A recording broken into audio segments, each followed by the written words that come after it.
A small-town waitress is humiliated in an ER, and a stranger in a ball cap silently clears the bill. He's not after clout. He's a reclusive billionaire with a secret tied to this broken town. He offers real help, jobs, a clinic, a second chance. But just when hope rises, a midnight blaze, a viral clip, and a custody threat slam everything to a halt. Whispers call her unstable. Papers surface that could change the town's future. And the billionaire? He's ready to risk his power, his reputation, everything, to make one impossible promise come true. Why did he pick her? What buried truth links him to the old factory, and the father who set this disaster in motion? When compassion goes to war with gossip, who gets to decide what family looks like? And how far would you go to save it? The fluorescent lights of the emergency room buzzed overhead like agitated wasps as Lila Hart stood at the admitting desk, her hands trembling slightly as she filled out the intake forms. Her father Ray swayed beside her, the sharp smell of alcohol rolling off him in waves, cutting through the antiseptic scent of the hospital. The pen felt heavy between her fingers as she tried to focus on the questions before her instead of the pit of anxiety deepening in her stomach. "Please," Lila said quietly to the intake nurse, a woman with tired eyes and a kind smile. "He needs help detoxing. He showed up at my place, scared my little brother half to death. Eli was trying to do homework when Dad started pounding on the door and yelling." Ray's bloodshot eyes narrowed, darting around the waiting room with mounting agitation. The veins in his neck stood out as his face reddened. "She's crazy, take her!" he suddenly bellowed, causing several heads to turn their way, expressions ranging from sympathy to judgment. Before Lila could react, he spun around and stumbled toward the automatic doors, his uneven gait carrying him past a mother with a feverish child and an elderly man with an oxygen tank before he disappeared into the harsh afternoon sun. Heat rushed to Lila's cheeks as curious eyes fixed on her, the weight of their stares pressing down on her shoulders. A security guard with Tom on his badge started forward, his walkie-talkie already in hand, but Nurse Camilla Rivera stepped in smoothly, her scrubs rustling as she moved with practiced efficiency. "It's okay, Tom," she said to the guard, raising her palm slightly. Then to Lila, more gently, her voice lowering to a confidential tone.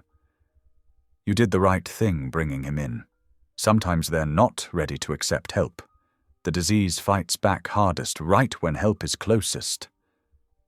Lila's eyes burned with unshed tears, the fluorescent lights blurring into starbursts above her. She nodded, a lump in her throat making it impossible to speak, her clipboard still clutched in white-knuckled fingers. A gentle touch on her arm made her turn. An older woman with silver hair styled in a neat bob and kind eyes framed by sensible glasses stood there, Miriam Ward, whom Lila recognized from the church food pantry, where she sometimes volunteered after her shift at the diner.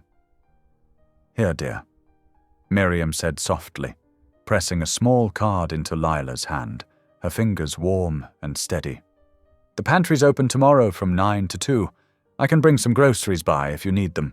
We've got those protein bars Eli likes, and some fresh vegetables from the community garden." "Thank you," Lila whispered, clutching the card like a lifeline, her thumb tracing over the embossed food pantry logo. The small gesture of kindness nearly undid her completely. She noticed a man in a faded blue baseball cap watching from several chairs away, his expression unreadable but somehow understanding beneath the shadow of his brim. His posture was relaxed but alert, like someone accustomed to observing without drawing attention to himself. Before she could wonder about him further, her phone buzzed insistently in her pocket. "Ms. Hart?" The tow company's voice crackled through the speaker, tinny and impersonal. "We've impounded a pickup registered in your name from a no-parking zone outside Mercy Hospital. There's already 1 day's fee accumulating." Lila's stomach dropped, a cold sensation spreading outward from her core.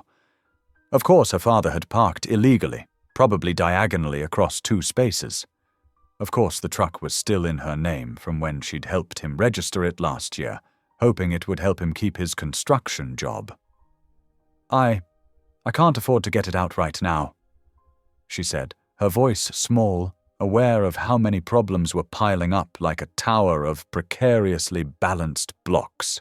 "Can you tell me what the minimum payment would be to keep it from going to auction?"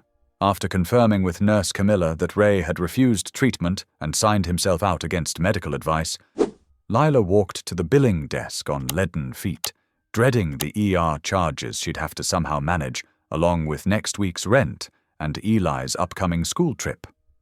But the clerk, a woman with colourful butterfly clips in her hair, looked up with a smile that seemed out of place against Lila's mounting worries.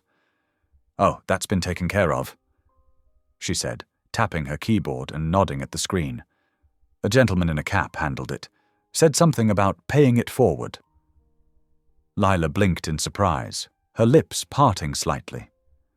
"What? Who would? I don't understand." Her phone rang again, the tow company's number flashing on her screen. "Just wanted to let you know the impound fee's been settled for the next 3 days. Same guy who was just here paid it. Said to tell you to take your time figuring things out." Still trying to process this unexpected turn of events, Lila turned to find the man in the cap approaching with unhurried steps. There was something quietly dignified about him, despite his casual attire of jeans and a plain button-down shirt. Without a word, he extended a business card toward her, his movements careful, as if approaching a startled deer. She took it, noting a local phone number and a handwritten message in neat, architectural printing. "I know what it is to be mislabeled. If you want a job that helps, call, no pressure." "I thank you," Lila managed, her voice catching slightly. "For everything. But I need to get home to make dinner for my brother. He's probably worried sick." The man, Jonah, according to the simple card with no title or company name, nodded once in understanding and stepped back, his eyes conveying something that looked remarkably like respect. He disappeared as quietly as he'd appeared, the automatic doors whispering shut behind him. The bus ride home was quiet, the hum of the engine a soothing backdrop as Eli pressed against her side, his gangly teenage frame somehow still childlike in his need for reassurance. Through the windows, the city lights began to flicker on one by one, creating constellations of yellow and white against the deepening blue of dusk. In their small kitchen, with its worn linoleum and mismatched curtains, Lila cracked eggs into a pan, the familiar sizzle somehow comforting after the chaos of the afternoon. She placed her phone on the counter, Jonah's mysterious card beside it, catching the light every time she glanced that way. Eli watched her from his perch on a kitchen stool, his young face too serious for 15, dark circles under eyes that had seen too much. "We'll talk to Dad in the morning before school," she promised, sliding a plate of eggs in front of him, adding a piece of toast and the last of the strawberry jam. "Try to eat something, okay? You need your strength for that math test tomorrow."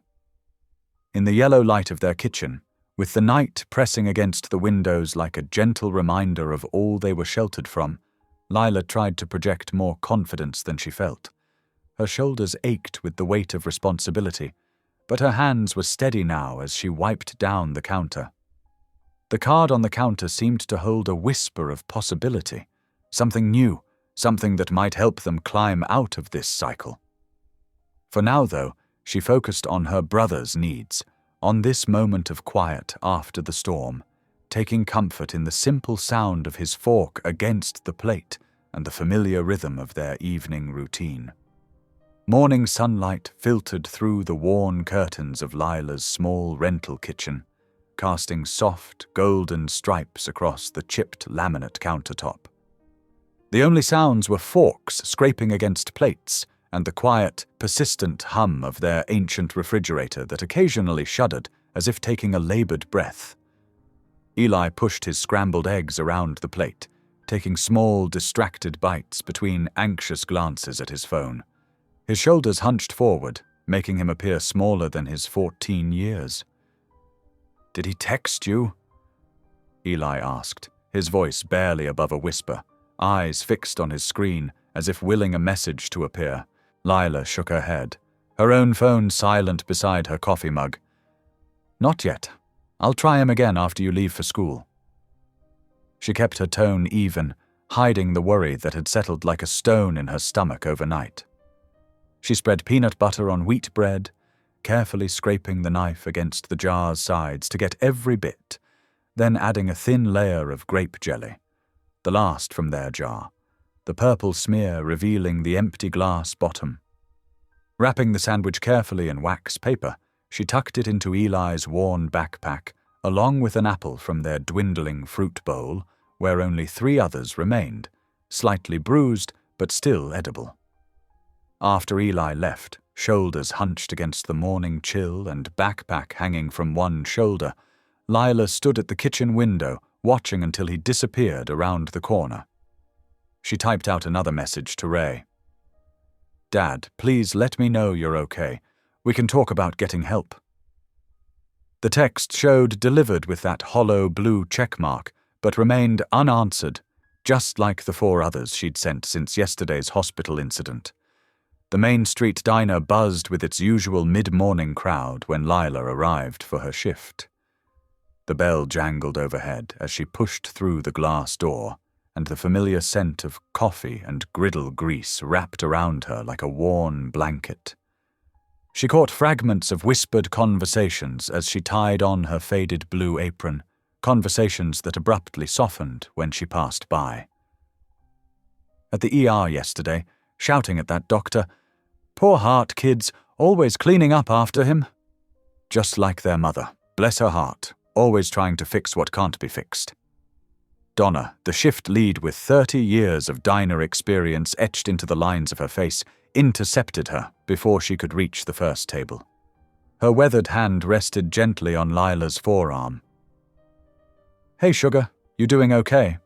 I heard about yesterday."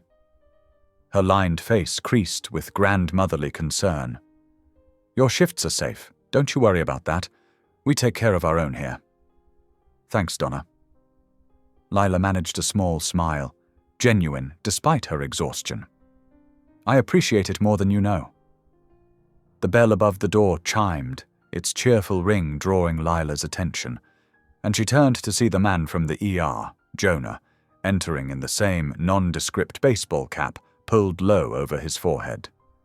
Without fanfare, he settled at the counter on a red vinyl stool with a slight tear, ordered black coffee and a BLT in a quiet voice that didn't demand attention, and opened a newspaper that he actually seemed to read. As Lila refilled coffee cups and delivered plates of hash browns and eggs, moving between tables with practiced efficiency, she noticed how Jonah blended seamlessly into the diner's morning rhythm. He didn't stare at his phone or try to catch her eye unnecessarily.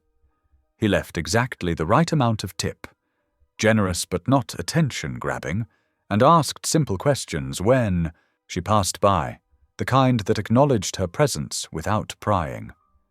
"How long have you worked here?" he asked, voice low and neutral as she wiped down the counter near him. 3 years this fall," she answered, topping off his coffee with a steady hand, the carafe warm and familiar in her grip. "What's good on the griddle?" Another question later, casual and undemanding. "Can't go wrong with Hal's buttermilk pancakes. He adds vanilla to the batter," she replied, a small but real smile touching her lips. He nodded, never pushing for more personal information or mentioning yesterday's hospital scene. When he finished his sandwich, leaving nothing but crumbs and a neatly folded napkin, he left another note with his phone number, the same neat handwriting as before. No publicity, real wages, work that matters. The card was cream-colored and unadorned, just like his presence. The bell chimed again as Miriam Ward entered, her silver hair neatly pinned back, sensible shoes squeaking slightly on the linoleum as she settled into her usual booth by the window. She waved Lila over with a warm smile that crinkled the corners of her eyes. "I left a chicken casserole at your place for Eli," she said, patting Lila's hand with fingers that bore the evidence of years of practical kindness. "It's in a dish you don't need to return, and I can give you both rides if you need them, any time. My car might be old, but it's reliable." "That's so kind of you," Lila said, throat tight with gratitude that threatened to spill over into tears she couldn't afford to shed during her shift. As she turned to get Miriam's usual tea with lemon, Hal, the diner's owner with forearms covered in faded tattoos from his Navy days, stopped her near the register. His voice was low, meant only for her ears in the busy diner. "You know, someone covered the diner's back pantry rent this winter when things were tight. Anonymous donor through the church pantry." He gestured at the note in her hand, bushy eyebrows raised meaningfully. "Looks like the same handwriting to me. Just saying." Lila studied the neat, precise letters on the card, tracing them with her fingertip before sliding it carefully into her apron pocket. The lunch rush came and went in a blur of orders and clinking plates, spilled coffee that needed mopping, and extra ranch dressing requests. When Eli arrived after school, backpack now heavier with textbooks, sliding into their usual corner table with its view of the street, Lila counted out her morning tips while he started his homework, pencil moving steadily across grid paper. "Enough for groceries?" she said, sorting the bills into neat piles, one for food, one for utilities, one for the emergency fund that never seemed to grow. "And maybe we should call that number after dinner." Eli looked up from his math worksheet, eraser dust speckling his sleeve. "The guy from the ER? The quiet one?" "Yeah." Lila stacked the last dollar bill, smoothing it flat with fingers, slightly raw from hot water and cleaning solution. "He seems different, like maybe he actually wants to help without something in return." "Without making a big deal about it," Eli added, and Lila nodded, remembering the quiet way Jonah had settled his bill and left, how he'd blended into the background like someone who understood the value of not being noticed. Together they counted coins for bus fare home, the small pile of quarters and dimes just enough, while outside the diner windows, the afternoon sun painted Main Street in warm golden light that made even the faded storefronts look momentarily renewed with possibility. Lila's hands shook slightly as she dialed the number from Jonah's card. The kitchen counter still held dirty dishes from their casserole dinner. Miriam's thoughtful gift had fed them well, the ceramic dish scraped nearly clean with only a few remnants of the creamy potato topping clinging to the edges. He answered on the first ring. Jonah Cross. "Hi, this is Lila Hart. From the diner?" Her voice lifted uncertainly at the end, a habit she'd never quite outgrown when nervous. "Yes, Lila. Thank you for calling. I'd like to show you something, if you have time this evening. Your brother is welcome to join us." His tone was matter-of-fact, not pushy, but clearly holding something important. She glanced at Eli, who was pretending not to listen while doodling engine diagrams in his notebook, pencil moving in precise, thoughtful strokes across the lined paper. His shoulders tensed slightly, betraying his attention to her conversation. "Where?"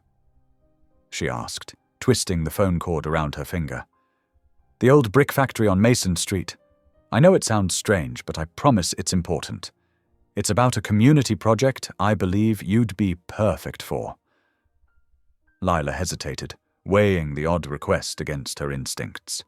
Something about Jonah's straightforward manner at the hospital had earned a sliver of trust. "All right, we can be there in 20 minutes. 20 minutes later, they stood before the abandoned building. Sunset painted the weathered bricks in warm orange, making the boarded windows look less forbidding. The massive structure cast long shadows across the cracked pavement of the empty parking lot. Jonah waited by the padlocked gate, still wearing his plain cap, a set of keys jingling softly in his hand. "Thank you both for coming," He unlocked the heavy chain with practiced ease, the metal links clanking against the fence. This place. I have history here. It's been empty for nearly 15 years, but I remember when it was still operating. Inside, their footsteps echoed on the concrete floor, the hollow sound bouncing off high ceilings and bare walls. Dust motes danced in the slanting rays of evening light that managed to filter through the few unboarded windows. Eli stayed close to Lila, eyes wide as he took in the vast, empty space, his hand occasionally brushing against her arm as if to reassure himself. I lived in this town once, Jonah said quietly, leading them toward a drafting table set up near the center of the room, its metal legs gleaming under a single work light. Different last name, then. I was in foster care. He paused, running his hand along the table's edge, his fingertips tracing a small notch in the wood. There was a fire in this block. 3 families lost their homes. That night changed everything for me. I made a promise to myself that I'd come back someday. Lila watched his face carefully, noting the subtle tightening around his eyes. Is that why you helped us at the hospital? Because of something that happened here? He nodded, then switched on a work light above the table, its warm glow creating a circle of clarity in the dimming space. A large blueprint spread across the table's surface, held down with metal weights at each corner. The header read, "Kindness Works," in bold blue letters. Look, he said, pointing to different sections with a calloused finger. Here's a culinary training kitchen with industrial equipment and teaching stations, small engine repair shop with diagnostic tools and work bays, daycare room with safety features and outdoor play area, meeting space for AA and NA groups with private entrance, even a corner clinic for basic healthcare needs. Eli perked up at the mention of engines, leaning in to study that section of the plans, his fingertips hovering just above the paper. His eyes lit up as he traced the layout of workbenches and tool stations. It's amazing, Lila said, taking in the comprehensive design. But why show us? Why bring us into this? Because I need someone to coordinate the opening phase, someone local, someone people already trust. Jonah met her eyes directly, his gaze steady and clear. Someone like you, Lila. She took a step back, her heel scuffing against the concrete floor. Me? But I'm just a waitress. I don't have any experience running something like this. You're much more than that. I've watched how you handle difficult situations at the diner, how you stay kind under pressure when customers get difficult, how people respond to you, even the grumpy morning regulars, how you've kept your brother in school despite everything. I don't like being watched, she said carefully, wrapping her arms around herself. Or being in the spotlight. That's not really my thing. I understand completely. Jonah gestured to himself. The unremarkable clothes, the worn boots, the cap pulled low. Notice how I dress? Why I keep quiet about what I do. The spotlight stays on the work, not the money behind it. You'll be the face because this needs to belong to the community, not to some outsider with deep pockets. I'll stay anonymous, like I have been with the church pantry all these years. Lila's eyes widened, pieces suddenly connecting. That was you? The monthly deliveries that never have a name attached? He shrugged, a slight color rising to his cheeks. Money is just a tool. What matters is how it helps people. He walked them through more details. The funding already secured in a dedicated trust, permits in process with the city, timeline for renovation starting next month. Each explanation was clear, practical, with none of the flashy promises Lila had learned to distrust. Eli touched a gear diagram on the blueprint, his finger tracing the teeth with appreciation. Would kids be allowed to learn about engines, like even high school kids? That's exactly the idea, Jonah said, smiling at Eli's interest. Skills that lead to real jobs, second chances for folks who need them. Safe spaces where people can rebuild more than just engines. He glanced briefly at Lila, then back to Eli.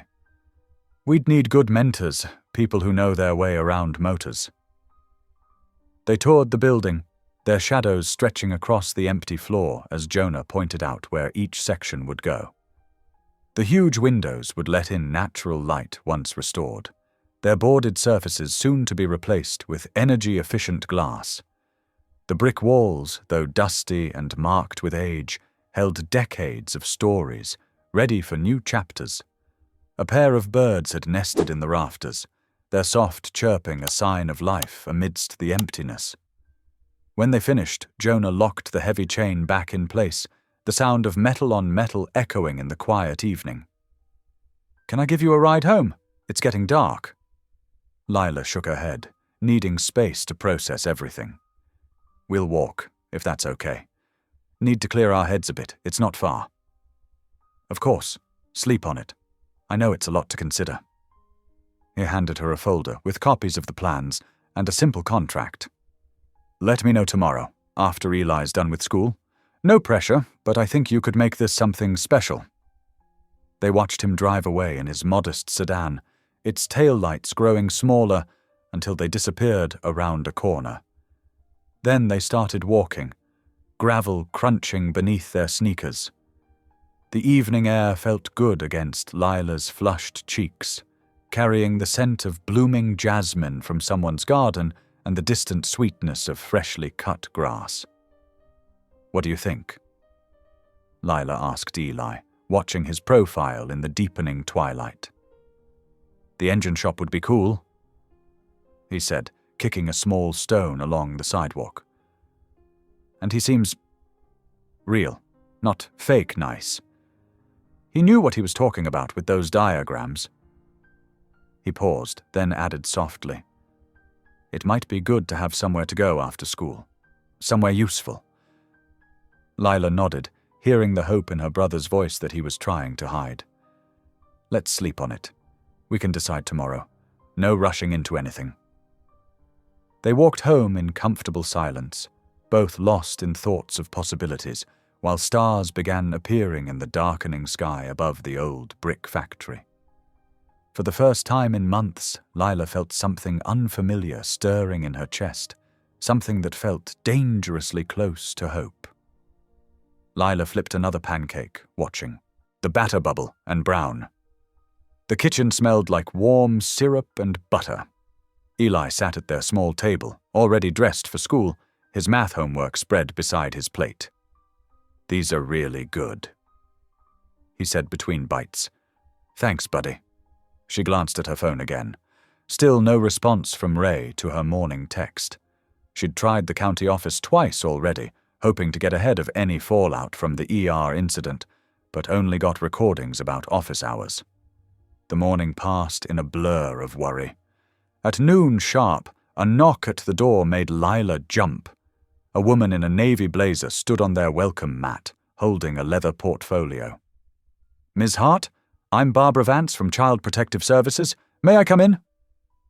Lila's stomach dropped, but she kept her voice steady. Of course, please.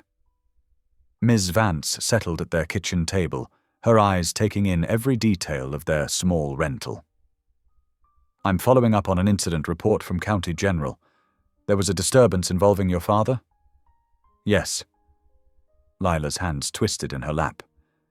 He showed up intoxicated. I took him to the ER for help, but he left before they could admit him. And your brother was present? Eli was here when Dad arrived, yes, but I got Dad out quickly and took him straight to the hospital. Ms. Vance made notes in her portfolio. I see you're listed as Eli's primary caregiver. That's right. I've been taking care of him since Mum passed. I work at the diner. We have a routine. He's doing well in school. Ms. Hart. The caseworker's tone was gentle but firm. I can see you're doing your best, but if there's continued instability, police reports, unsafe visitors, we may need to consider temporary placement for Eli while things stabilize. The room seemed to tilt. He needs to stay with me. I'm all he has. Then we need to ensure his environment remains secure. Ms. Vance pulled out a form. I'm scheduling a formal home inspection for 3 days from now. We'll need proof of stable employment and a concrete safety plan regarding your father. After Ms. Vance left, Lila stood in the quiet kitchen, hands shaking. Then she pulled out Jonah's card and dialed. I'd like to accept the coordinator position, she said when he answered, if it's still available. It is. Can you meet at the factory at 3? The afternoon sun streamed through the factory's grimy windows as Jonah introduced her to the core team. Miriam was there, her familiar warm smile now making perfect sense. She'd been working with Jonah through the church pantry all along. This is Henry Brooks, Jonah said, indicating a tall man with silver hair and perfect posture. He'll be leading our AA meetings. Henry shook her hand firmly. Proud to help, Mom. Nurse Camilla was there too, looking different in jeans instead of scrubs. I'll coordinate medical volunteers for the clinic days, she explained. Basic health screenings, blood pressure checks, that sort of thing. They gathered around the blueprint table, discussing immediate priorities. 2 weeks, Jonah said. That's our sprint to open a limited pilot. Paint, safety inspections, final permits, and core volunteer training. Miriam already had lists started. The church youth group can help paint, and I know a retired electrician who'll check the wiring for free. Henry nodded. My AA group has carpenters and plumbers, good men, solid in recovery, looking to give back. Lila took notes, her mind racing with possibilities. This was real. This was happening. That evening she sat with Eli at their kitchen table, sharing leftover pancakes for dinner. So it's official? He asked. You're going to run it? Help run it, she corrected. Part of a team. What do you think? I think it's good. He pushed his syrup around with his fork. Will I still see you? More than now, actually. I'll have regular hours instead of split shifts, and you can come help at the engine shop once it's running. She pulled out a notepad. But we need to get organized. Chores, schedules, everything perfect before the home inspection. Together they mapped out a plan. Who would handle dishes, laundry, trash? Homework time, meal prep, making their small space inspection ready. Finally, Lila sent one last text to Ray. Home inspection in 3 days. Please, Dad, for Eli. She stared at the screen, willing it to light up with a response, but only silence answered. The morning sun hadn't yet burned through the fog when volunteers started arriving at the old brick factory. A thin mist clung to the ground, wrapping around their ankles as they made their way inside. Lila counted heads as they gathered. 12 people so far, a mix of faces she knew from church, and others she'd never seen before. She felt a flutter of gratitude at each new arrival, each person willing to give up their Saturday to help bring this dream to life. Henry Brooks stood at the entrance, his marine bearing evident as he gathered everyone into a half-circle. His posture was straight but relaxed, the kind of natural authority that didn't need to announce itself. Morning, folks. First things first, safety briefing.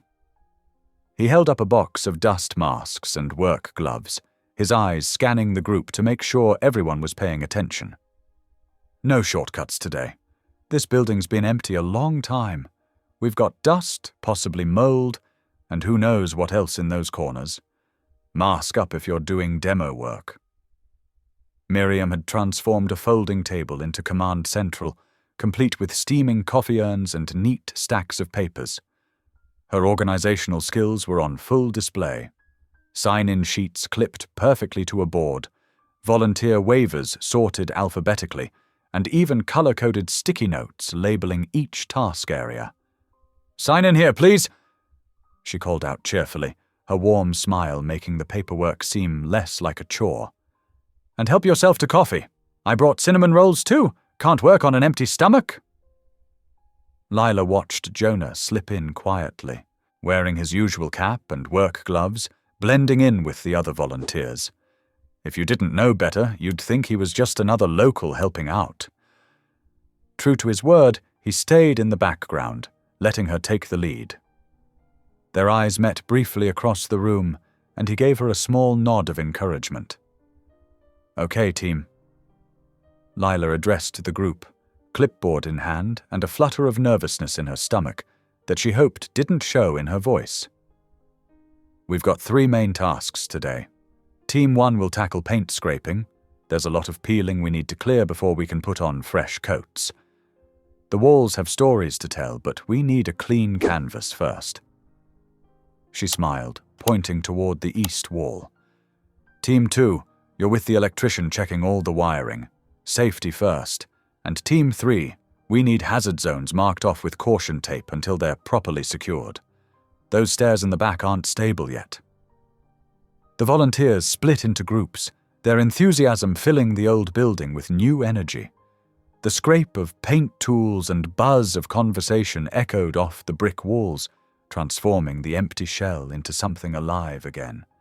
Dust motes danced in the streams of light coming through the tall windows, giving the whole scene a golden glow. Around 10, Donna from the diner appeared with 2 huge boxes balanced carefully in her arms, the smell of fresh bread and coffee announcing her arrival before she even spoke. "Thought you all might need lunch," she announced, setting out stacks of wrapped sandwiches on Miriam's table. "On the house, got turkey, ham, and some vegetarian options too."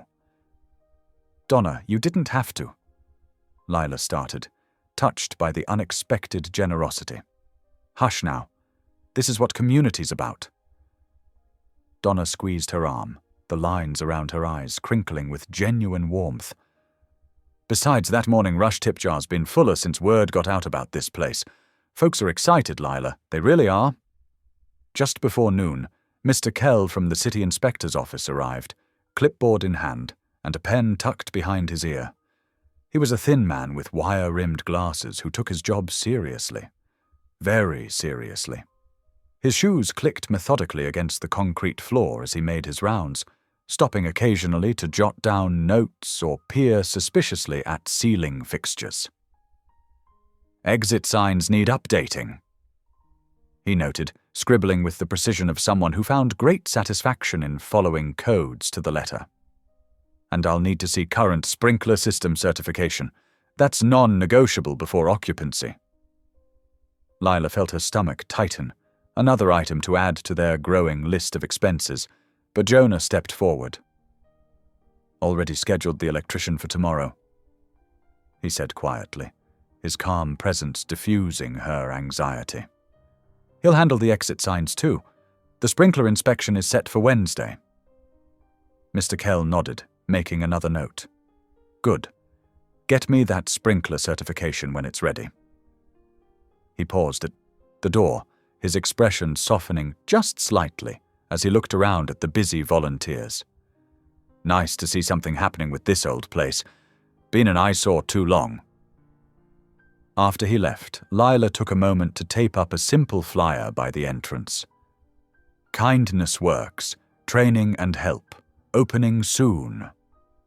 The plain black text looked stark against the white paper, but it felt like a promise, a declaration that something good was taking root here.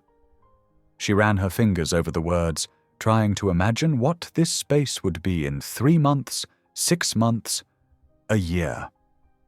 She was arranging cleaning supplies when she overheard 2 older men talking near the door. The distinctive drawl of their voices carried easily in the high-ceilinged room. She recognized them from town hall meetings, always sitting in the back, arms crossed, always complaining about something or other. "Don't know about this whole thing," one muttered, not bothering to keep his voice down. "That Hart girl's unstable as they come, family history and all. Apple don't fall far, they say." "And who's this rich weirdo backing it?" the other added, scratching at his beard. "Something ain't right. Nobody gives money without wanting something. Mark my words." Lila's cheeks burned hot with a mix of shame and anger, but she straightened her shoulders. The old familiar hurt tried to crawl its way up her throat, but she swallowed it down. Better to face this head-on than let rumors grow wild in the shadows. She made a mental note to request time at tomorrow's town hall meeting. Tell their story clearly and honestly. Get ahead of the whispers. The rest of the day passed in a blur of activity. By late afternoon, the old paint was mostly scraped, hazard zones clearly marked with bright yellow tape, and the electrician had mapped out tomorrow's work with chalk marks on the walls and floors. The building already looked different, less abandoned, more full of possibility. "Good first day," Henry said as they were locking up, his keys jingling in his weathered hands. "Real good. Got more done than I expected." The quiet approval in his voice felt like the highest praise. At home that evening, Lila and Eli sat at their kitchen table with steaming bowls of Miriam's homemade chili. The rich aroma of beans and spices filled their small apartment, bringing comfort after the long day. Eli was telling her about the engine diagrams he'd been studying online, his eyes bright with enthusiasm. "Think they'll let me help in the engine shop once it's running?" he asked, breaking off a piece of cornbread and dunking it in his chili. "I've been watching these videos about small engine repair. It's really cool how everything fits together." "That's the plan," Lila said, pulling out her notebook from her bag. The pages were already filled with lists and notes, each one a small step toward their bigger goal. "But first, I need to write this speech for tomorrow's town hall." She tapped her pen against the paper, trying to find the right words. "How do I explain this so people understand, so they see what we're really trying to do?" "Tell them about the help part," Eli suggested, his young face serious. "About giving people a chance to learn stuff and get better. Like Mr. Henry says in those meetings you go to, everybody deserves another shot." Lila smiled and started writing. Simple truth was always the best place to start. No fancy words or complicated explanations, just the heart of what they were trying to build. Through their small kitchen window, the sunset painted the sky in shades of pink and gold. One day down, she thought, looking at her brother's hopeful face across the table. So many more to go. But for the first time in ages, those days ahead didn't feel like a burden. They felt like a path. The electrician arrived early, his truck pulling up just as the morning fog was lifting, wispy tendrils still clinging to the pavement. The sunlight broke through in golden patches as he heaved his heavy toolbox from the cab and trudged toward the building, his weathered face creased with experience. He cast a critical eye at the exit signs, their dim glow barely visible even in the shadowy interior. "These haven't been updated since the Reagan years," he muttered, running calloused fingers along the yellowed plastic casings. "Wiring's probably brittle as autumn leaves." Despite his complaints, he unlatched his toolbox with practiced efficiency and got straight to work, pulling out electrical testers and screwdrivers. Lila checked her phone, the screen illuminating her face as she scrolled through her messages. A notification from the sprinkler certification company caught her eye, confirming they could come on day 7. With meticulous care, she made a detailed note in her planner, color-coding it and drawing a small star for importance. She glanced up, watching as Nurse Camilla paced purposefully across the tiled floor in the clinic corner, measuring tape extended between her nimble fingers. "We'll need a sturdy curtain track," Camilla said, her nurse's shoes squeaking softly on the floor as she stretched her measuring tape from wall to wall. "Something that gives privacy, but can be pulled back quick if there's an emergency." Her brow furrowed in concentration as she jotted numbers on a small pad, the pages already filled with detailed notes and sketches. And maybe some cabinets with locks for supplies, medications, bandages, the essentials. Nothing fancy, just functional and secure. Around noon, the front door swung open with a creak, and Eli arrived after school. His backpack hung heavy from one shoulder, but his steps quickened as he made a beeline for the small engine shop area, his face brightening. Someone had donated an old push mower, its red paint chipped and faded, and Henry was already standing beside it, sleeves rolled up to reveal forearms marked with the story of years of mechanical work. "See this gummed-up carburetor?" Henry pointed with a clean rag in hand, his voice patient but firm. "That's your first challenge. Can't run right with all this build-up." Eli's eyes lit up like Christmas lights as he carefully dismantled the small engine, his slender fingers working with unexpected confidence. He laid out parts in neat, orderly rows on the workbench, each piece positioned with deliberate care. Lila paused in her paperwork to watch him work, a smile touching her lips. His hands were steady and sure, his movements precise and thoughtful, so different from their father's trembling fingers that could barely hold a coffee cup most mornings. As evening approached, shadows lengthening across the floor, Lila felt her stomach tighten into a familiar knot of anxiety. The town hall meeting loomed ahead, its importance weighing on her shoulders like a physical burden. She'd practiced her speech in the mirror that morning, reciting the words until they flowed naturally. But facing the whole town, neighbors, critics, and supporters alike, felt vastly different from addressing her own reflection. The community center meeting room was packed to capacity when they arrived, every folding chair filled and people standing along the walls. The air felt thick with expectation and the mingled scents of perfume, aftershave, and coffee. Lila recognized faces from all corners of town, the friendly waitress from the diner, the elderly cashier from the grocery store, familiar faces from church. Some smiled encouragingly, nodding as she walked past. Others watched with narrowed eyes and tight lips, skepticism etched into their features. When her turn came, Lila stood at the podium, hands steady on her note cards despite the fluttering in her chest. The microphone amplified her inhale as she gathered her courage. "Labels are lazy," she began, her voice clear and stronger than she felt inside. "People aren't. We're all more complicated than the worst day of our lives or the hardest chapter in our stories." She took a deep breath, feeling dozens of eyes fixed upon her face. "Some of you saw me at the ER with my father last week. Yes, he was drunk. Yes, he made a scene that embarrassed us both. But that moment doesn't define him, or me, or what kindness works can be for this community." The fluorescent lights hummed overhead as she explained the program's comprehensive plans.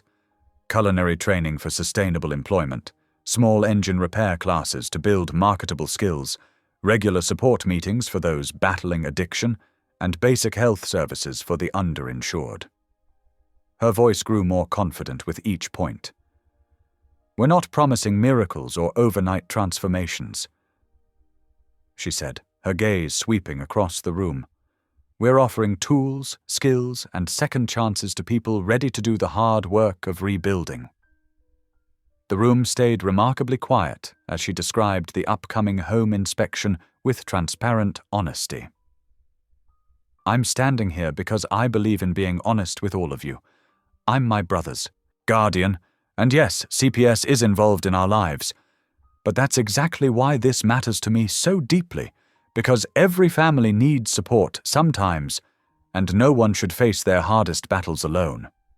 When she finished, the silence held for a heavy moment that seemed to stretch into eternity. Then, from the back row, someone started clapping, a slow, deliberate sound that broke the tension. The applause spread like ripples on water, growing stronger as it moved forward. Even some of the usual critics, the ones who complained about every town initiative, nodded thoughtfully, their crossed arms loosening just slightly. Outside in the parking lot, illuminated by the harsh glow of streetlights, a local blogger with a reputation for stirring controversy shoved a phone camera in Lila's face, the lens uncomfortably close. "Aren't you worried druggies and drunks will just take advantage of all this free help?" he asked loudly, his voice carrying to nearby ears. Taxpayer money down the drain for people who don't even try. Lila felt her cheeks flush with heat, but looked straight into the camera, her expression composed despite her racing heart. Everyone deserves a chance to work towards something better, she said calmly, her voice unwavering. Including you, if you ever need it. None of us knows what tomorrow might bring. The blogger lowered his phone slowly, a flush of what looked remarkably like shame creeping up his neck as he stepped back without another question. Henry approached as the crowd thinned out, his tall figure moving with quiet purpose across the emptying lot. Without ceremony or fanfare, he pressed something into her palm. A Marine Corps challenge coin, its metal warm from being carried close to his body, weighted with history and meaning. The embossed eagle and globe caught the dim light. "For courage?" he said simply, his deep voice barely above a whisper. "You earned it tonight, standing your ground with grace. That's real strength." At home, the kitchen clock showed 9:30 p.m., its soft ticking marking the late hour. Lila set her alarm for an early start. Tomorrow's home inspection needed thorough preparation, every corner of their modest house requiring attention. In the living room, bathed in the soft glow of a single lamp, Eli had fallen asleep on the couch, his lanky frame sprawled across the cushions, engine repair manuals spread across his chest like a paper blanket, pages dog-eared and marked with sticky notes. She gently removed the books one by one, stacking them carefully on the coffee table before covering him with a real blanket, its soft fleece worn from years of wash and wear. She brushed his hair from his forehead and kissed it softly, studying the peaceful features of his sleeping face. For the first time in weeks, she felt something unfamiliar stirring in her chest. Hope, fragile but persistent, like a small flame catching on dry kindling. The morning sun barely peeked through the kitchen window when Leela started filling a bucket with hot, soapy water. The steam rose in delicate curls around her face as she measured out the perfect amount of lemon-scented cleaner. She'd been up since 5, making lists on yellow legal pads and sorting through cabinets, organizing canned goods by expiration date and wiping down forgotten corners. "Eli," she called softly, knocking 3 gentle taps on his door. "Time to start cleaning. Ms. Vance will be here at noon." Her brother emerged, hair tousled but eyes alert, already dressed in his cleanest t-shirt. "I'm ready," he said, stifling a yawn. They worked in comfortable silence, Eli tackling the bathroom, while Lila scrubbed kitchen counters until they gleamed. The familiar rhythm of cleaning helped calm her nerves about Ms. Vance's visit, the repetitive motion of rag against surface, like a meditation that steadied her racing thoughts. "Where should we put Dad's stuff?" Eli asked, holding a worn toolbox with a broken latch, some screwdrivers poking out haphazardly. His eyes held a mixture of concern and practicality beyond his years. Lila grabbed a sturdy storage container with a lock, one she'd picked up from the dollar store last week for exactly this purpose. "In here," she said, carefully transferring the tools, arranging them neatly despite their scratched surfaces and worn handles. With a black marker, she wrote clearly, "Dad's tools, do not touch." Her handwriting was neat and deliberate, each letter formed with care.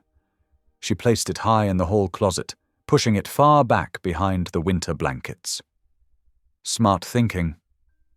Eli nodded, his voice carrying a hint of pride. "Shows we're handling things, that we've got a system." They moved through the apartment like a well-practiced team, each knowing their role without discussion.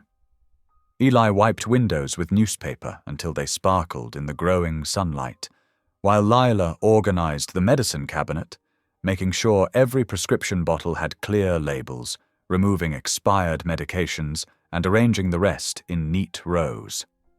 She mounted a new fire extinguisher by the stove, checking the pressure gauge twice and posted emergency numbers on the fridge, including the poison control center and Miriam's cell. Around 10, a gentle knock announced Miriam's arrival.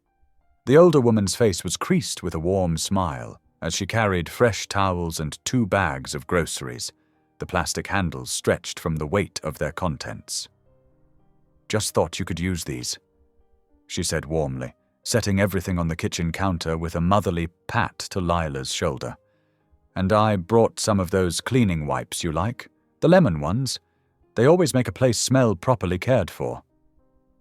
"Miriam, you shouldn't have—" Lila started, her throat tightening with gratitude she couldn't quite express. "Nonsense." Miriam waved her off, her weathered hands moving decisively. "That's what community's for. We hold each other up." She helped stock the fridge, noting approvingly how Lila had organized everything into clear containers, leftovers labeled with contents and dates. "My, you've thought of everything, haven't you?" At exactly noon, Ms. Vance arrived, clipboard in hand and reading glasses perched on her nose.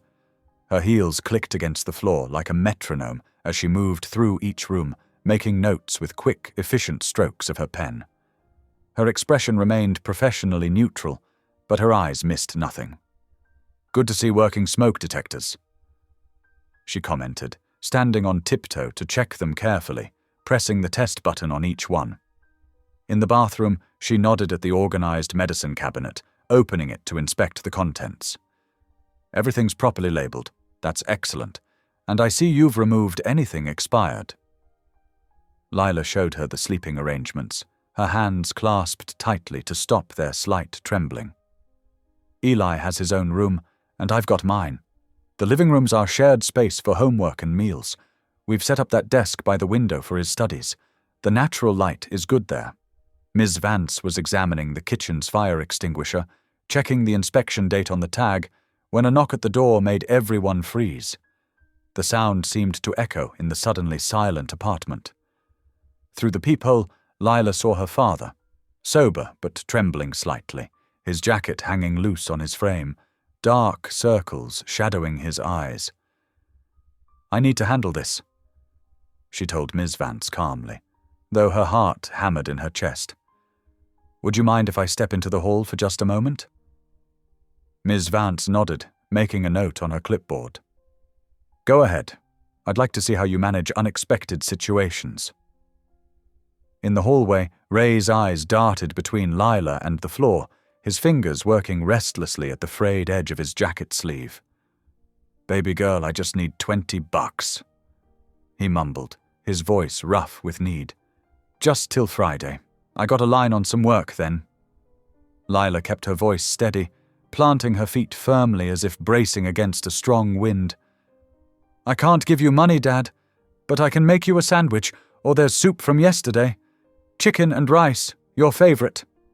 "Come on, Lila," he pleaded, his eyes meeting hers for a brief, desperate moment. "Just this once. I wouldn't ask if it wasn't important." "No, Dad. Food only. That's the rule now." Her voice was gentle but unwavering, like a river that's chosen its course. He shuffled his feet, then shook his head, a flash of anger quickly replaced by resignation. "Never mind."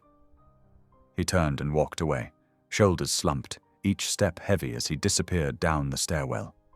Back inside, Eli was showing Ms. Vance his latest report card and attendance record, his thin fingers holding the papers carefully at the edges.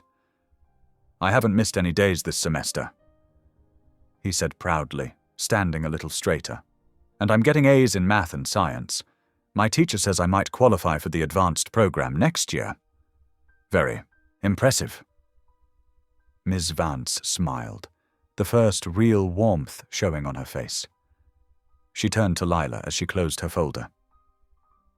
"I'd like to schedule the formal inspection for day 9. Please have your employment verification letter ready, and we'll need proof of insurance for this new workplace you mentioned. The committee will want to see a stable income source." "Of course," Lila agreed, mentally adding these items to her growing to-do list. "I'll get those printed today. Is there anything else we should prepare?" After Ms. Vance left, Eli let out a long breath that seemed to come from his toes. "That went okay, right?" His eyes searched his sister's face anxiously. "Better than okay." Lila hugged him, feeling his narrow shoulders under her arms. "You were great. She was impressed with your grades, I could tell." Later that afternoon, Lila walked to the factory to print the required documents, her footsteps quick and purposeful on the cracked sidewalk. The late summer sun cast long shadows across Main Street, turning the shop windows into mirrors that reflected her determined face. As she approached the building, movement caught her eye. Ray stood across the street, watching. He was partially hidden behind a parked truck, his face a complex map of shame and longing. Their eyes met briefly before he turned away, disappearing around the corner like a ghost fading into mist. Lila's hand tightened on her bag as she unlocked the factory door, the familiar weight of the key a small comfort. The empty rooms seemed to hold their breath, dust motes floating in slanted sunbeams, waiting for whatever would come next. Her footsteps echoed in the quiet space as she made her way to the office, each step carrying the weight of all their hopes. The morning sun warmed the brick walls of the old factory as Lila unlocked the front door. The sprinkler technician was already waiting, toolbox in hand and clipboard tucked under his arm. "Morning." He nodded, following her inside. "Shouldn't take more than an hour to check the whole system." Lila watched him work, checking her phone every few minutes for messages from Ms. Vance. The inspection yesterday had gone well, but worry still gnawed at her edges. The tech methodically tested each sprinkler zone, making small adjustments and noting readings. Water hissed through pipes, proving the system's readiness. By 10 o'clock, he was signing off on the certification with a flourish. "You're all set," he said, handing her the paperwork. "System's in great shape." Inspector Kell arrived just as the tech was leaving. He moved through the rooms with practiced efficiency, checking off items on his list. The new exit signs glowed steadily, and the freshly painted walls brightened each space. "Well," he said finally, "everything looks good for a limited opening next week. Day 12, you said." At Lila's nod, he continued, "Just keep the numbers reasonable for the soft launch, and don't move any heavy equipment without checking first." Relief flooded through Lila. "Thank you, Mr. Kell." The afternoon brought a wave of volunteers armed with paint rollers and brushes. The culinary training room hummed with activity as they transformed the walls from dingy beige to warm cream.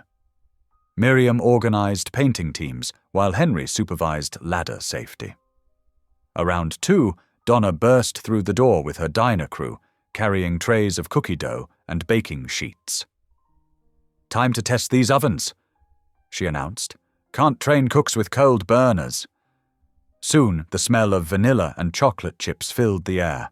Volunteers paused their painting to sample the first batch, declaring the ovens officially operational. "Perfect temperature," Donna approved, examining a golden brown cookie. "These'll work just fine for training." As the sun began to set, more people gathered in the parking lot. Someone had brought folding tables and chairs. Henry fired up a borrowed grill, the smell of hot dogs drawing neighbors from nearby streets. Paper plates appeared, along with bottles of ketchup and mustard. Lila watched in amazement as the impromptu cookout grew. Children chased each other around parked cars, while adults chatted in small groups. Even Inspector Kell had stayed, helping Henry at the grill. Near the building's side door, Eli had set up his restored mower engine on a workbench. A small crowd gathered to watch as he made final adjustments. "Moment of truth," he said, pulling the starter cord. The engine coughed once, then purred to life. His face split into a wide grin as people clapped. "Nice work, kid." Henry called from the grill. "You've got a gift there." Lila was passing out napkins when she felt it, that slight shift in the air that meant someone was watching. She turned toward the lot's edge and saw him. Ray stood quietly in the growing dusk, wearing a clean plaid shirt she hadn't seen before. His face was clear, his stance steady, Day sober. He didn't try to approach or call out. Instead, he gave her a small, almost hesitant nod. Lila's throat tightened. She returned the nod, matching his silence. For just a moment, they held that fragile connection across the parking lot. Then Ray turned and walked away, disappearing into the evening shadows. The cookout wound down as stars began appearing. Volunteers packed leftover hot dogs into containers while children collected stray paper plates. Eli's engine sat silent now, covered carefully with a cloth. In the quiet office, Lila opened her laptop and pulled up the employment letter she'd prepared. The printer hummed, producing crisp copies that she carefully filed in a fresh binder. She took a photo of the signed letter and sent it to Ms. Vance with a brief text. "Employment verification attached. Please confirm receipt."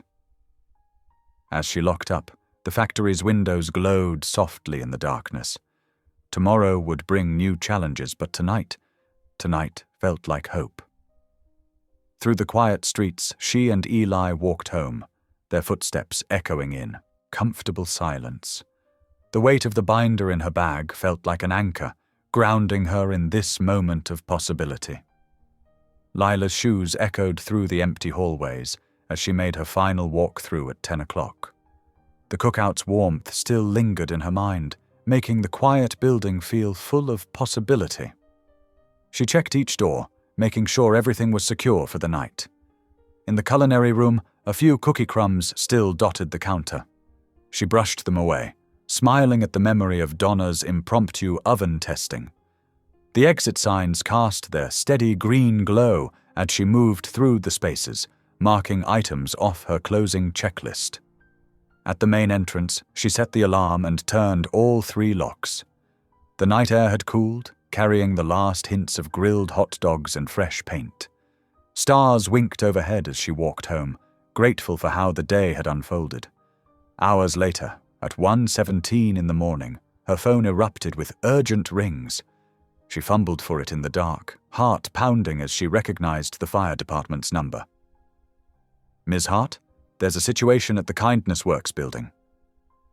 She threw on clothes and ran the 6 blocks, arriving breathless to find 3 fire trucks, their red lights painting the street in urgent pulses. The sprinkler system had activated, containing most of the fire to a storage closet, but grey smoke billowed from the upper windows. Chief Martinez met her at the perimeter. "Electrical fault in the old wiring," he explained, pointing to a closet separate from their recent work. "Good news is the sprinklers worked exactly as they should. Bad news is there's significant smoke damage throughout." Jonah arrived minutes later, his usual cap pulled low. They stood together watching firefighters complete their sweep, the smell of wet ash heavy in the air. By 4:30 the all-clear sounded. The building stood intact but wounded, walls streaked with soot, puddles everywhere, that acrid smell clinging to everything. "I'll call our insurance first thing," Jonah said quietly. "We'll get cleanup crews in here today." Dawn broke harsh and clear. Lila's phone buzzed with notifications. Local news had picked up the story. Someone had filmed the fire trucks, the footage already spreading across social media. But worse was the resurfaced clip from yesterday's town hall meeting. The blogger, Todd Wheeler, had edited her speech down to a few seconds and added a cruel caption. "Local enabler's pet project goes up in smoke. Karma or coincidence?" The comment section filled with snide remarks about her family situation. Jonah's phone rang at 6:45. His face tightened as he listened, moving away to speak privately. When he returned, his expression was grim. "The Foundation Board," he said. "They're freezing discretionary funds pending a full review. The blog post, it's making them nervous about association risks." Lila pressed her hands flat against her thighs to stop them from shaking. "How long?" "Could be days, could be weeks." He ran a hand over his face. "I'm so sorry, Lila. I'll fight this, but they're spooked." Inspector Kell arrived as promised, clipboard in hand. His usual friendly manner was replaced with professional distance as he surveyed the damage. "I have to issue a temporary hold on your opening," he said. "Standard procedure after any fire incident. You'll need complete smoke remediation and a follow-up inspection before we can revisit the timeline." Lila nodded, her throat tight. They'd been so close. By 7, the morning light revealed the full extent of the damage. The fire itself had been contained to the storage closet, but smoke had crept everywhere, leaving a film of grey on every surface. The fresh paint they'd applied yesterday was now streaked and stained. The firefighters gathered in what had been their bright culinary room to complete their incident report. Chief Martinez walked them through each detail: the likely failure point in the old wiring, the sprinkler system's response time, the estimated timeline of events. Jonah was already on his phone, calling remediation companies. His voice stayed steady and professional, but Lila could see the tension in his shoulders. This wasn't just about money or delays anymore. The whole project's reputation hung in the balance. She stepped outside for a moment, needing air. The morning traffic moved past normally, drivers slowing to stare at the fire trucks. A few people had gathered across the street, phones raised to take pictures. She recognized Todd Wheeler among them, his camera aimed directly at her. Back inside, she joined Jonah as he scheduled the first cleanup crew for that afternoon. They would need to move fast to prevent additional damage from the water and smoke. The smell of wet ashes filled her nose as she made her own calls, to Miriam, to Henry, to Donna. They needed to know what had happened before they saw it on social media. The morning sun climbed higher, illuminating the streams of water still dripping from the ceiling. What had felt like hope last night now lay drenched and sooty, waiting for resurrection. But as Lila watched Jonah coordinate with the insurance adjuster, she straightened her spine. They would rebuild. They had to. The remediation team arrived at 8 in the morning, hauling industrial vacuums and fans through the front door. The acrid smell of smoke still hung thick in the air as they began methodically cleaning each room, working from ceiling to floor. Nurse Camilla moved through the clinic corner, clipboard in hand. Most of the supplies were still in boxes, she said, checking each sealed container. The plastic protected them. We only lost the items we'd already unpacked. Henry stood in the doorway of the meeting room, running his hand along a folding chair. "These cleaned up fine," he reported. "Just need to air out the smoke smell. We can save the whole set." Lila nodded, making notes. Every saved item meant one less thing to replace with their dwindling funds. In the makeshift office, Jonah paced with his phone pressed to his ear. His voice stayed level, but his free hand kept clenching into a fist. "The community impact metrics are clear," he was saying. "One setback doesn't negate 6 months of groundwork." He paused, listening. "With respect, sir, stepping back now sends exactly the wrong message." When he ended the call, his shoulders sagged. "The board's spooked. They're threatening my chair position if I don't distance myself from the project." "Jonah, you can't risk—" Lila started. "I made a promise." He cut in. "To this town, to you and Eli, I'm not walking away." By noon, the remediation team had filled several industrial bags with soot-covered debris. The main rooms looked better, but the smell lingered. Lila's phone buzzed with a text from Ms. Vance. "Given circumstances, moving formal inspection to day 10, please document cleanup progress." "That's actually helpful," Lila told Jonah. "Gives us breathing room." Her relief was short-lived. An hour later, the online donation page showed 3 cancelled pledges. The comment section filled with doubt. Is this project viable? Maybe we should wait and see. Miriam arrived, carrying a box of cleaning supplies. I saw the numbers dropping, she said. We need to get ahead of this. They gathered around a clean folding table, Lila, Miriam, and Henry, to draft their response. Henry pulled out his marine coin, setting it on the table. Keep it simple, he advised. Direct, honest. Lila wrote as they spoke. Dear friends, we're still here. The fire was contained. No one was hurt. Our mission hasn't changed. This community needs a place where kindness works. We're cleaning up and moving forward, one day at a time. Your support matters now more than ever. With gratitude, the Kindness Works team. Miriam nodded. Perfect. I'll start sharing it with my church networks. By evening, the remediation team had finished the first round of deep cleaning. The building smelled more like industrial cleaner than smoke now. Lila locked up, her clothes carrying the chemical scent home. Eli was already at the kitchen table when she arrived, homework spread out beside a pot of soup Miriam had dropped off. He looked up as she entered. I saw the donation page, he said quietly. Are we going to lose everything again? Lila remembered the last time they'd started over, after Ray's biggest bender, when they'd had to leave their old apartment in the middle of the night. She'd promised Eli then, never again. She sat down beside him, her voice steady. Not if we keep walking. He nodded, stirring his soup. Like fixing engines, he said. Sometimes you have to strip everything down to build it back right. Exactly. She squeezed his shoulder, then pulled out her laptop. Together they ate soup while she printed a fresh timeline. Eli pointed to the last item. We should vacuum again tomorrow, just in case. Good thinking. Lila added it to the list, watching her son bend back over his homework.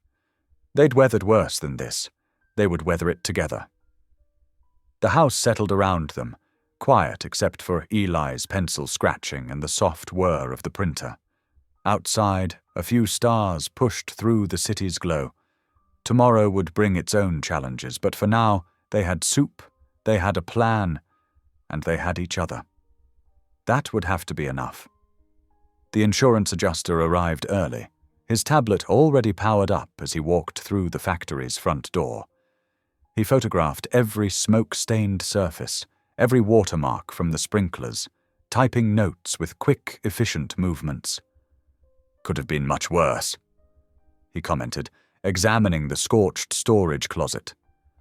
Sprinkler system did its job. Lila followed him, answering questions and pointing out what had been damaged. Her stomach churned at each estimate he muttered under his breath. Even with insurance, the setback would hurt. The remediation team worked steadily around them, wiping down walls and running industrial fans to clear the lingering chemical smell. By late morning, the space looked almost normal again, though the sharp scent of cleaning products still hung in the air. Just before lunch, Jonah appeared in the doorway of the makeshift office, where Lila was organizing paperwork. Got a minute? He asked quietly. She nodded, following him to the back courtyard. The autumn air felt crisp after hours inside with cleaning fumes. Jonah took off his familiar cap, turning it in his hands. There's something you should know, he began, about why this place matters to me. He gestured at the brick walls around them. I lived here once. Different name back then, James Foster. I was 13, in the system. Lila stayed quiet, watching his face as the pieces clicked into place, his careful anonymity, his determination to help. The night of the factory fire, the big one, 26 years ago, I was supposed to be at a friend's house. His voice grew rough. But I'd snuck out, was hanging around here instead, when the flames started. He swallowed hard. I ran. Didn't tell anyone I'd seen it start. They moved me to another town the next day. It wasn't your fault, Lila said softly. Maybe not, but the shame. He shook his head. I made it out, got lucky with adoptive parents, then tech stocks, but I never forgot this place. The kids who needed help and didn't get it. He put his cap back on, adjusting it with familiar, nervous energy. The board's pushing harder now.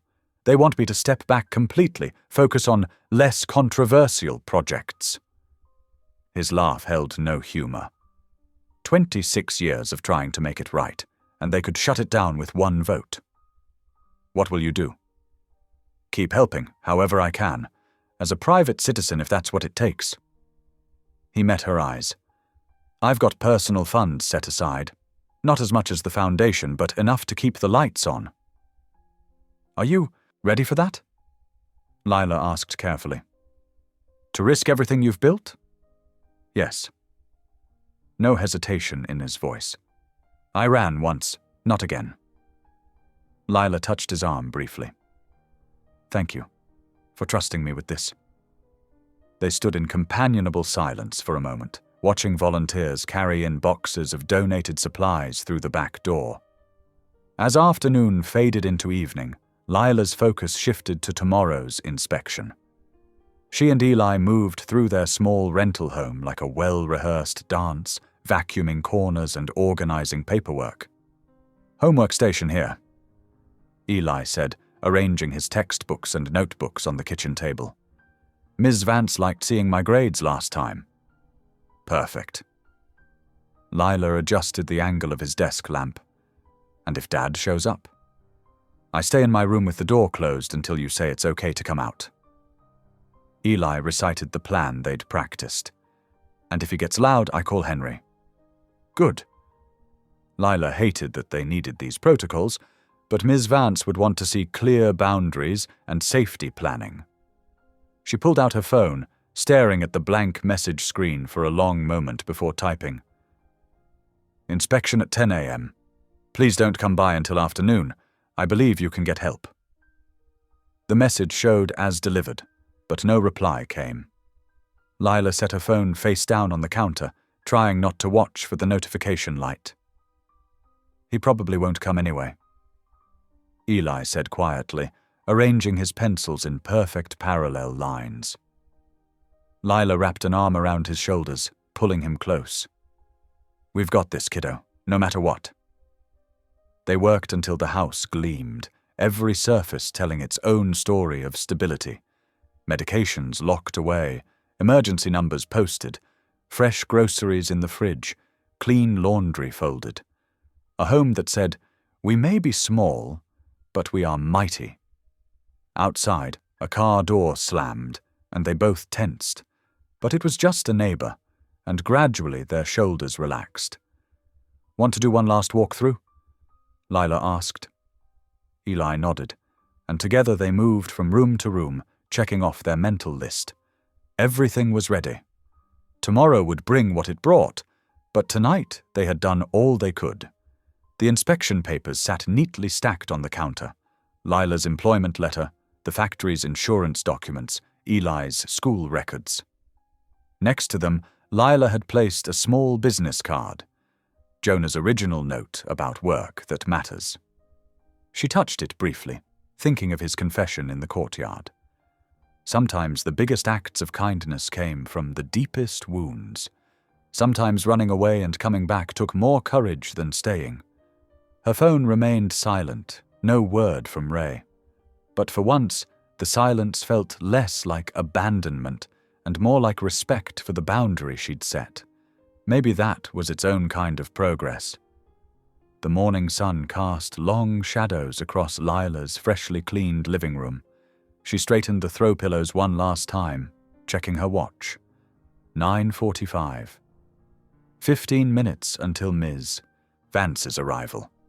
Everything looks great, Eli said from the kitchen, where he sat with his school materials neatly arranged. His backpack hung on its designated hook, and his latest report card lay on top of his notebooks. Lila managed to smile, though her stomach churned.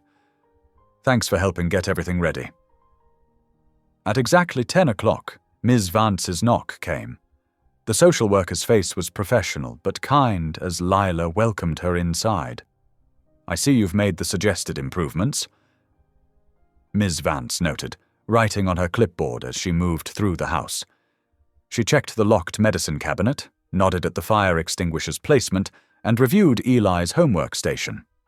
"And how are things at school?" she asked Eli directly. "Good. I got an A on my science project about engines," he replied, showing her his graded assignment. The inspection proceeded smoothly for 20 minutes. Ms. Vance was reviewing Lila's employment paperwork when the first heavy knock rattled the front door. "Lila, open up!" Ray's voice was slurred, angry. "I need my tools, and that truck money you owe me." Eli's face went pale. Lila's heart pounded as she moved towards the door, gesturing for Eli to stay back. "I'll handle this," she told Ms. Vance, who watched with concerned eyes.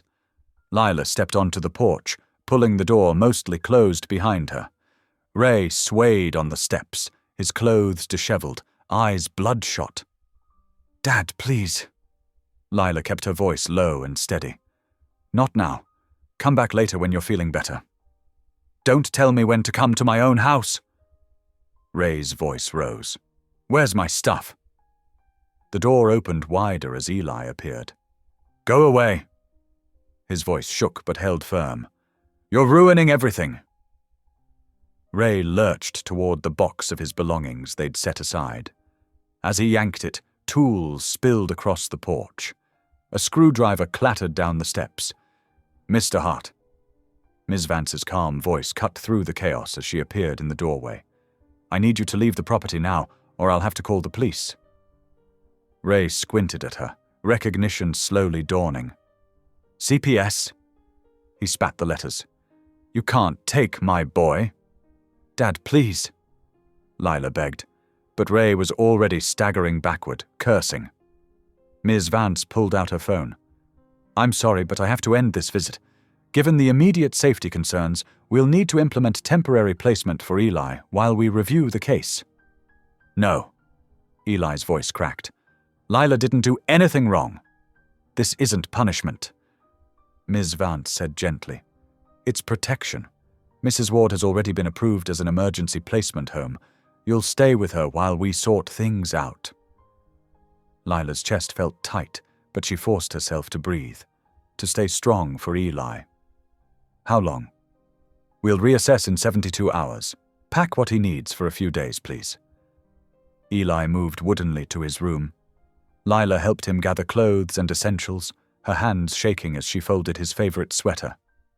"Can I—" Eli's voice was barely a whisper. "Can I take the engine manual?" Ms. Vance nodded. "Of course." Henry arrived on his motorcycle within minutes of being called. He carried a spare helmet and spoke to Eli in low, steady tones about bike safety as the boy secured his backpack. "Sunday pancakes at my place," Henry promised, the ones with chocolate chips. Lila hugged Eli tight, breathing in his familiar scent. "I love you so much. This is temporary. We'll fix it." She watched until Henry's bike disappeared around the corner, Eli's arms wrapped tight around his waist. Then she walked numbly to the factory, unable to face the empty house. The late afternoon sun was setting when she finally let the tears come, sitting alone on the factory steps. She didn't hear Jonah approach until he settled beside her, offering silent company. "When you can't go through, go around," he said finally. Lila wiped her eyes. "What does that mean?" Instead of answering directly, Jonah reached into his pocket and pulled out something small and metal, Henry's Marine Corps Challenge coin.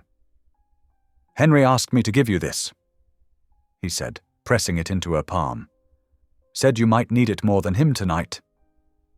The coin was warm from his pocket, its weight solid and grounding. Lila ran her thumb over the raised eagle design. "We'll figure this out," Jonah said quietly. "Whatever it takes." They sat in companionable silence as the sky darkened. At 9 o'clock, Lila pulled out her phone to text Eli good night. Her breath caught when his reply came quickly.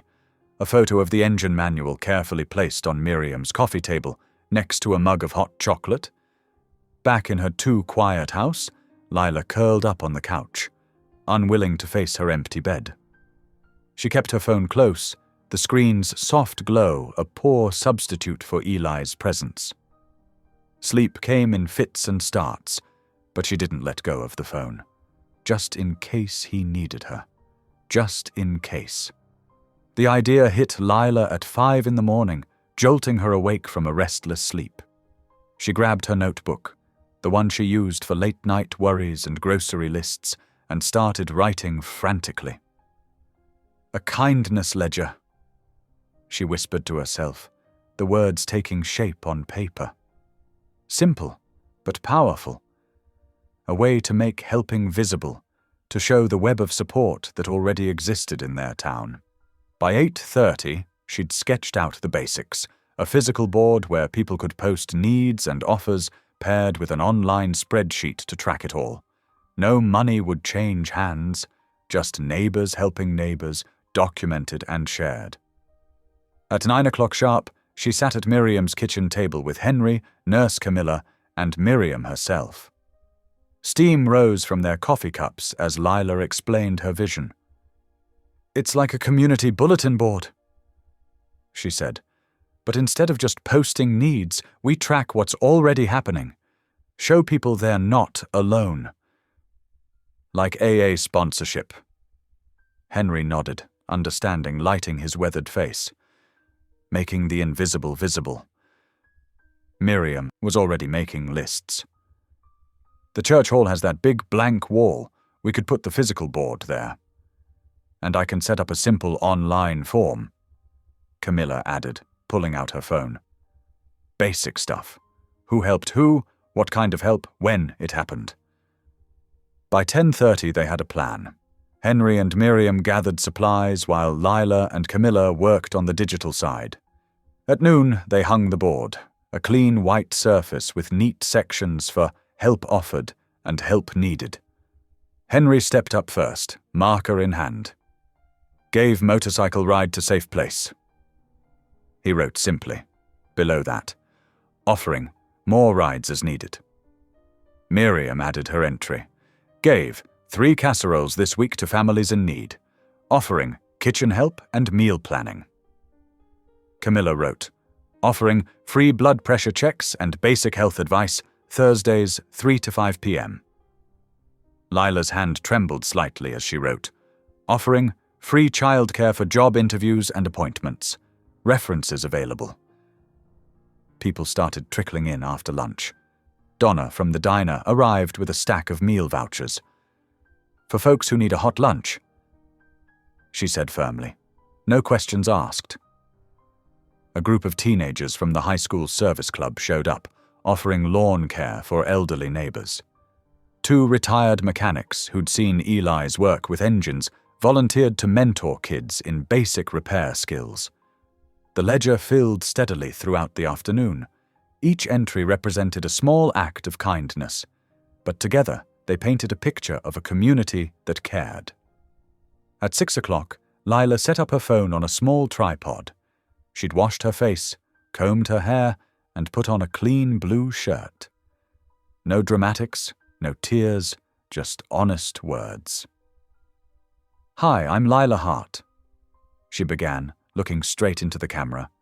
"You might know me from the video that's been going around, but that's not the whole story. Let me tell you about something amazing that's happening right here in our town." She explained the kindness ledger simply, showing the board behind her. "This is who we really are," she said. "Not gossip or judgment, but people helping people. If you've ever given or received help, come write it down. If you need help or want to offer it, there's space for you here." The local blogger who'd shared the cruel video earlier watched Lila's new post 3 times. Then, slowly, she began typing a retraction. Lila checked her phone one last time before bed. A text from Eli lit up the screen. "Miriam has Sunday pancake rules. I'm okay. Miss you." Her heart ached, but she smiled at his attempt at bravery. 2 more sleeps.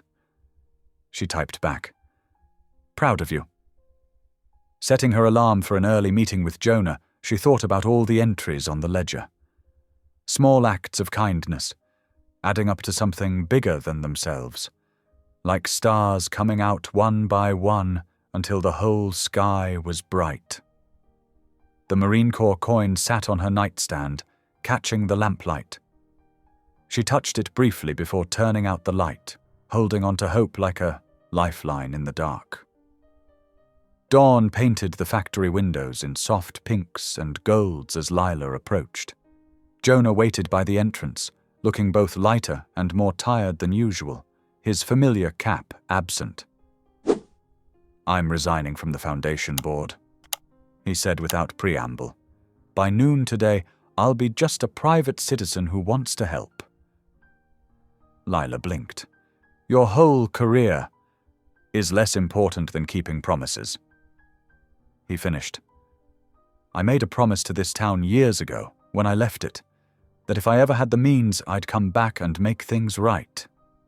Inside, they sat at the scarred wooden table where the blueprints had first been spread.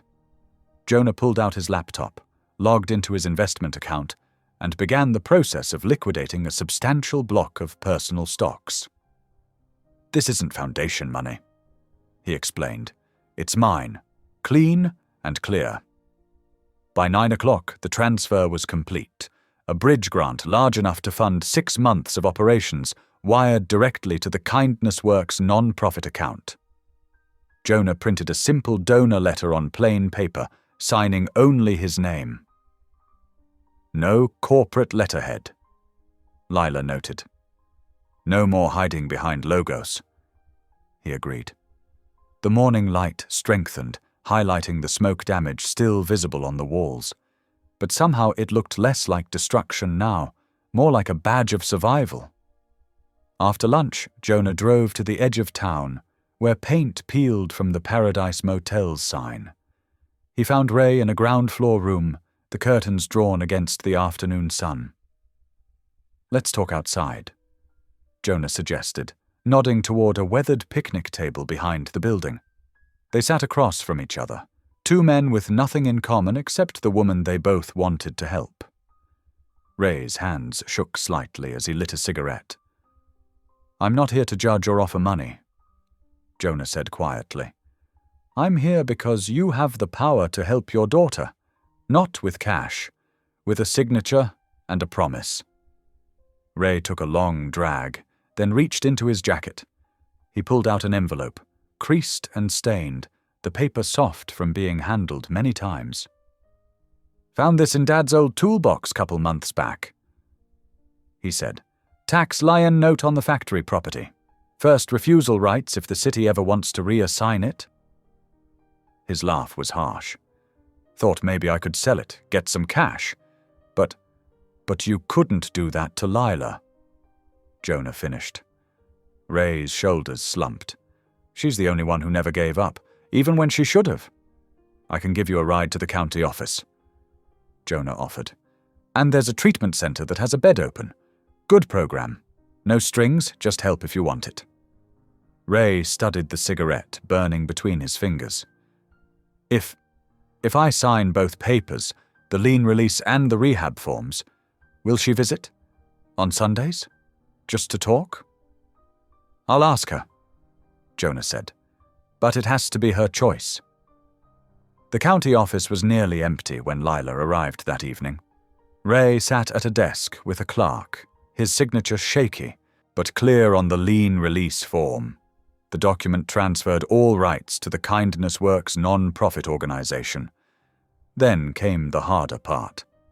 Ray's hand trembled more as he filled out the intake forms for rehab. 30 days minimum. Required counseling. No visitors for the first week. I'll come on Sundays, Lila said quietly. But there are rules. No showing up at my house unannounced, no demanding money. If you leave the program early, the visits stop. Ray nodded, unable to meet her eyes. Tomorrow morning? He asked.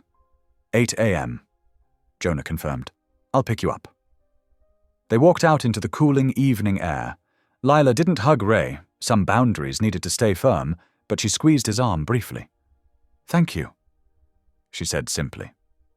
Back home, Lila photographed the signed documents and sent them to Ms. Vance with trembling fingers. The response came quickly. "We'll begin reviewing home reinstatement first thing tomorrow." She touched the screen where Eli's last message still showed. 2 more sleeps had become 1. Maybe, just maybe, the morning would bring their family 1 step closer to healing. The smoke-touched walls of the factory would need repainting, but the foundation beneath was solid. Like the town itself, scarred but standing, ready to rebuild with a little kindness and a lot of hope. The morning air felt crisp and clean as Jonah's truck pulled into the Paradise Motel's parking lot.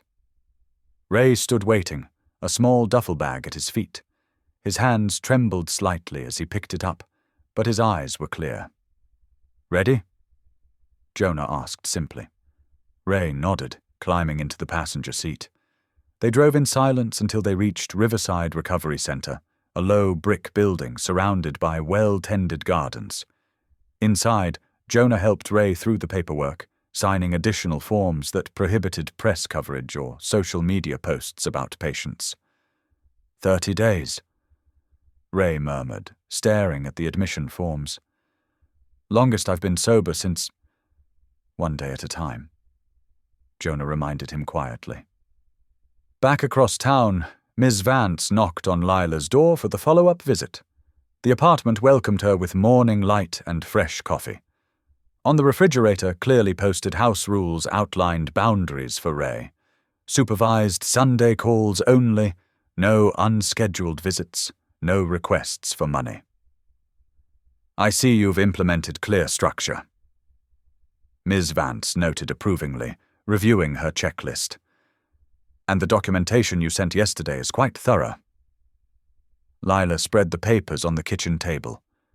The notarized lien release, Jonah's bridge grant confirmation, updated factory remediation certificates, and printed screenshots of the growing kindness ledger.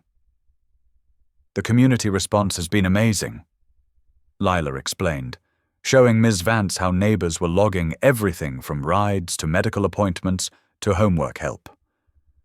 "People want to be part of something good."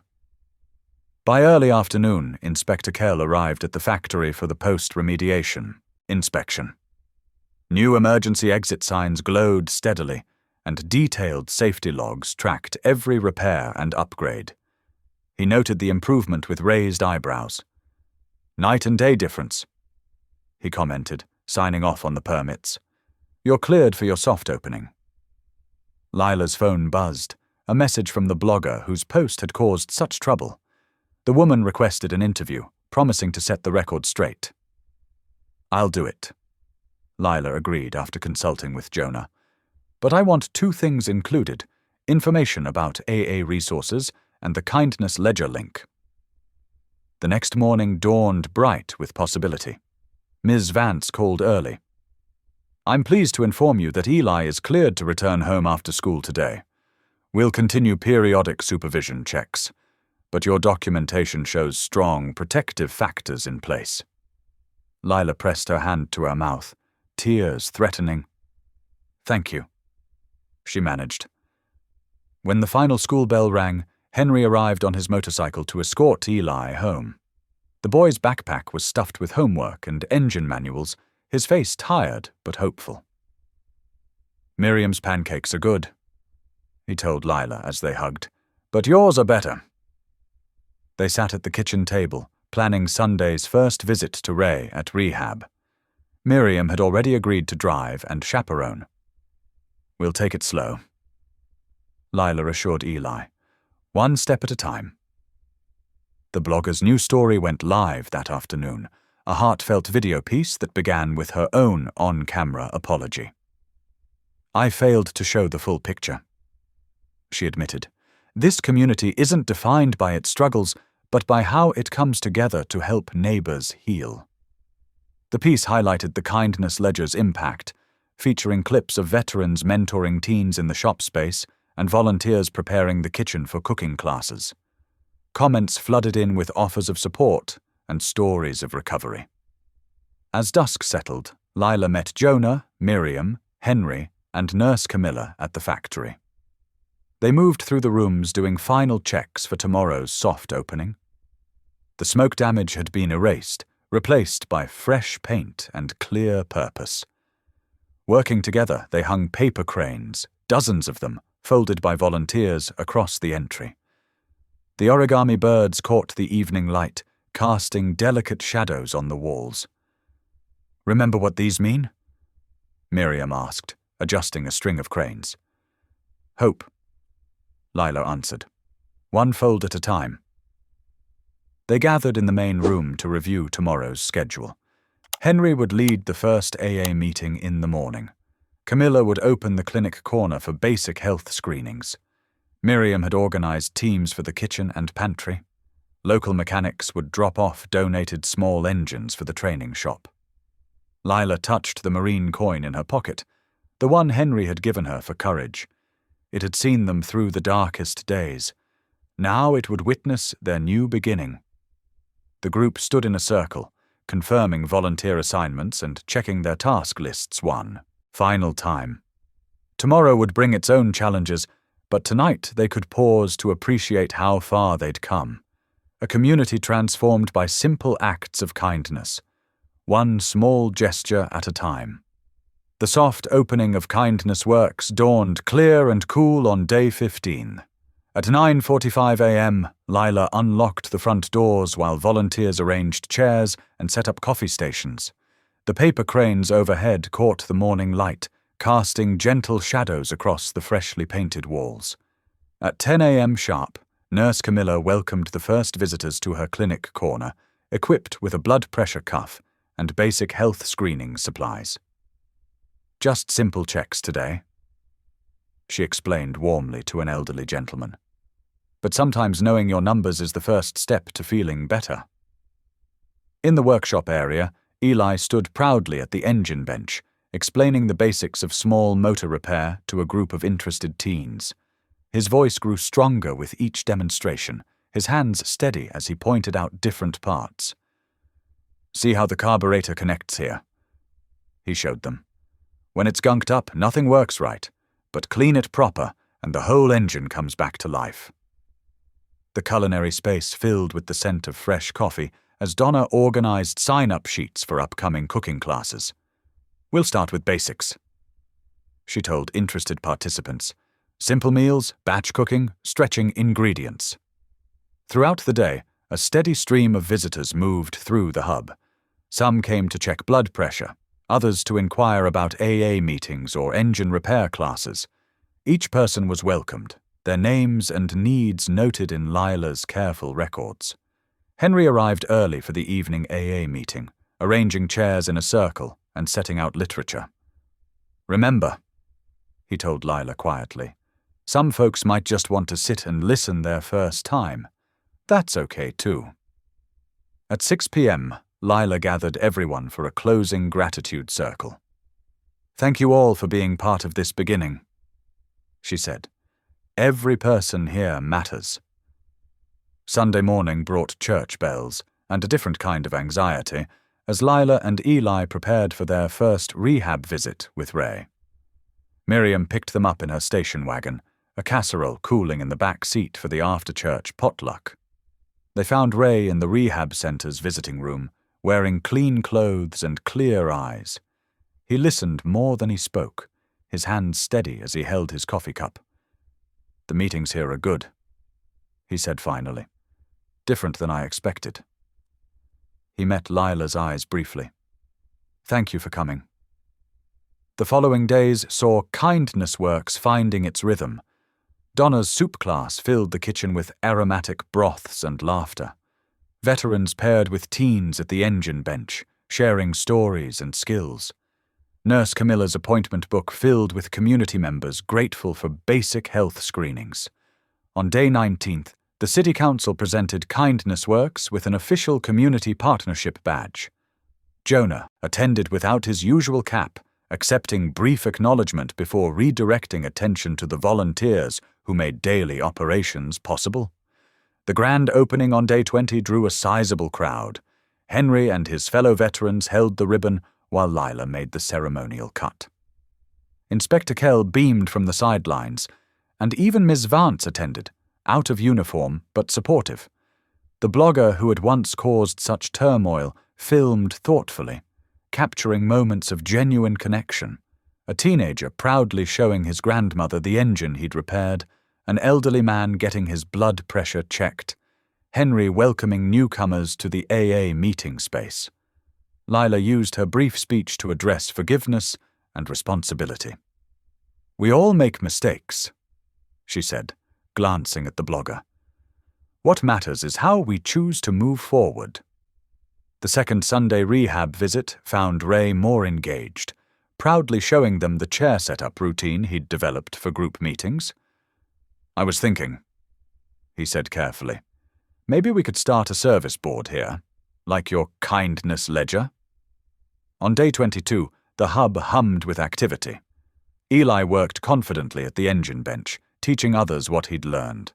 The newly serviced truck, once a source of tension, now served a better purpose, delivering pantry supplies to help others. Ray, accompanied by his rehab counselor on a day pass, worked alongside Henry unloading supplies. Their movements were careful, intentional, focused on the task at hand. In the office, Jonah quietly placed the operating costs check on Lila's desk. No fanfare, no ceremony, just the practical means to keep help flowing where it was needed. As evening approached, Lila stood on a stepladder to pin one final paper crane above the entrance. Beneath it, she attached a simple note: "Kindness works." The schedule board nearby showed the structure of support already in place: Sunday rehab visits, monthly permit checks, AA meeting nights. The town that had once whispered in judgment now knew exactly where to find help when needed.